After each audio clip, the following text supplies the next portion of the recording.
चलिए आगे बढ़ते हैं। सत्ता में आते ही नवनिर्वाचित CM Bhajanlal Sharma action mode में हैं। लगातार कर रहे निरीक्षण और कई कड़े फैसले लेने के साथ ही सीएम भजनलाल ने एक और बड़ा फैसला लिया है। सीएम भजनलाल शर्मा सरकार ने पिछली गहलोत सरकार में शुरू की गई राजीव गांधी युवा मित्र इंटर्न प्रोग्राम को 31 दिसंबर से समाप्त करने के आदेश जारी कर दिए हैं। हालांकि इस कार्यक्रम की अवधि 31 दिसंबर तक ही थी। इस कार्यक्रम की शुरुआत असल में बीजेपी की पूर्व सीएम वसुंधरा राजे के समय की गई थी, जिसे युवा विकास प्रेरक नाम दिया गया था। वहीं इसे लेकर अब राजनीति भी शुरू हो गई है। कांग्रेस ने बीजेपी पर बड़ा हमला बोला है।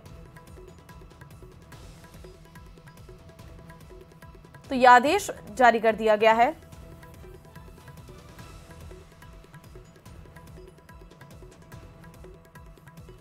युवा मित्र योजना के तहत कार्यरत हमारे बुद्धिजीवी युवा प्रदेश और देश की उन्नति में योगदान प्रदान कर रहे थे और निश्चित रूप से इस योजना के माध्यम से रोजगार भी प्राप्त हो रहा था और उनको एक्सपीरियंस भी मिल रहा था। और इस योजना के तहत हजारों युवा जो आज रोजगार पा रहे थे, काम पा रहे थे, उनको बेरोजगार करने का कार्य भारतीय जनता पार्टी ने इस योजना को बंद करने का निर्णय लेकर किया है।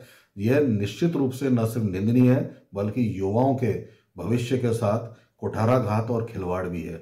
राजीव गांधी युवा मित्र इंटर्नशिप परियोजना को बंद करके राजस्थान की भाजपा सरकार ने जब 45 साल के अंदर बेरोजगारी चरम पे पहुंचाने का काम केंद्र की सरकार के नेतृत्व में किया गया, उस समय युवाओं की इस इंटर्नशिप योजना पे प्रहार करके उन्होंने प्रदेश के युवाओं पे कठोराघात किया है। ये युवा मित्र राजस्थान सरकार की लोक कल्याणकारी योजनाओं को राजस्थान के जन जन तक पहुंचाने का काम करते थे। इंटर्नशिप के माध्यम से ये कुशल युवा जो इस प्रदेश के निर्माण में भूमिका का निर्वहन करते थे, लोगों को योजनाओं का लाभ दिलाते थे। आज उस योजनाओं को बंद करके उन्होंने फिर इसे एक केंद्रित करने का काम किया है।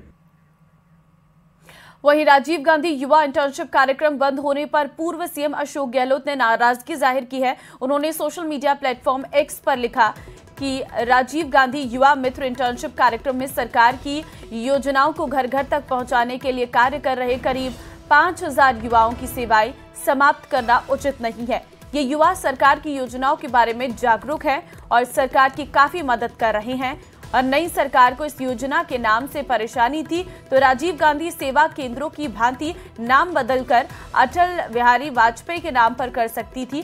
जबकि प्रदेशवासी जानते हैं कि पिछले कार्यकाल में बीजेपी सरकार द्वारा अस्थायी तौर पर लगाए गए पंचायत सहायकों को हमारी सरकार ने स्थायी कर उनका वेतन बढ़ाया था। ऐसे ही सकारात्मक सोच से नई सरकार को भी राजीव गांधी युवा मित्र इंटर्नशिप कार्यक्रम को जारी रखना चाहिए। तो राजीव गांधी युवा इंटर्नशिप जो कार्यक्रम था उसे बंद कर दिया गया है, सेवाएं समाप्त कर दी गई हैं। 5000 युवाओं की सेवाएं समाप्त करना ठीक नहीं। आपको बता दें ये पूर्व सीएम की तरफ से कहा गया है। पूर्व सीएम अशोक गहलोत ने ट्वीट किया है जिसमें उन्होंने इस बात का जिक्र किया है कि नाम बदल देते लेकिन इसको बंद नहीं करना चाहिए था। पिछले कार्यकाल में बीजेपी सरकार द्वारा अस्थायी तौर पर लगाए गए पंचायत सहायकों को हमारी सरकार ने स्थायी किया, ये पूर्व सीएम का कहना था।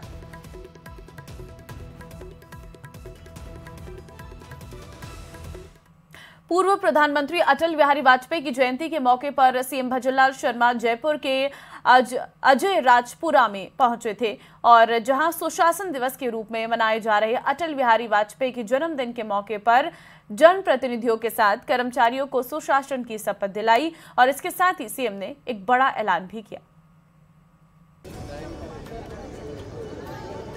मैं सत्यनिष्ठा से शपथ लेता हूँ कि मैं प्रदेश में सुशासन के उच्चतम मापदंडों को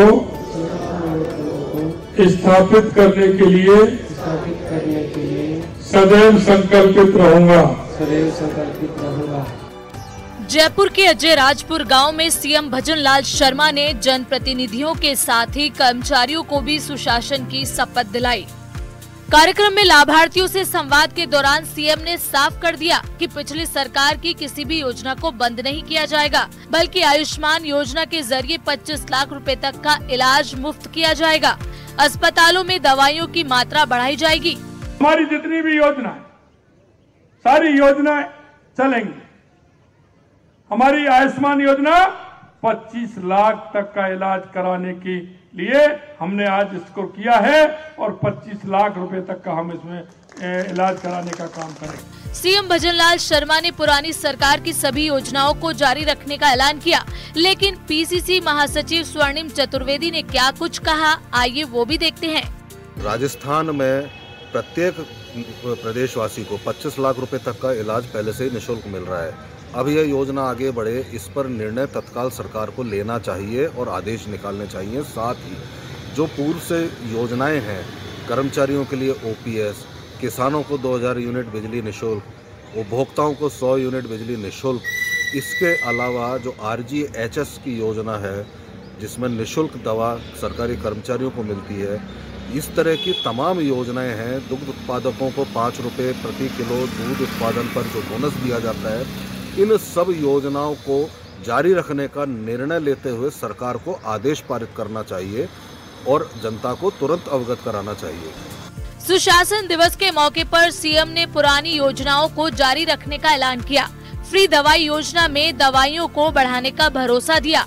ऐसे में उन सवालों के जवाब मिल गए हैं जिनमें लोगों को डर था कि कहीं नई सरकार पुरानी योजनाओं को बंद न कर दे।